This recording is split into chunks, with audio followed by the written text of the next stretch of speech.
Guys, ஒரு வழியா வந்து கட்டிங்க முடிச்சாச்சு. பாக்குறதுக்கே சும்மா கலர்ஃபுல்லா இருக்கு. இந்த ஸ்ட்ராபெரி அந்த கலரு அதெல்லாம் வந்து கட் பண்ணவே அதான் அப்படி ஒரு ஃபீலா இருக்கு. என்ன இந்த ஸ்ட்ராபெரி பத்துமான்னா தெரியல, போட்டு பார்த்தோம்னா கலர் வராது ஒண்ணும். அடுத்து என்ன, நெய்யை ஊற்றி அப்படியே ரவையை ரோஸ்ட் பண்ண வேண்டியதான்.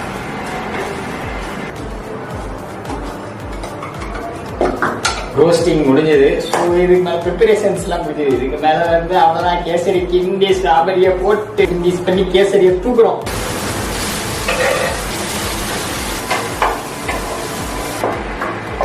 ஜாம் மாதிரி. அடுத்து ஒரு நிமிஷத்துக்கு விட்டுட்டோம்னா அடுத்து வந்து ரவையை போட்டு கிண்டி எடுத்துடலாம். தண்ணி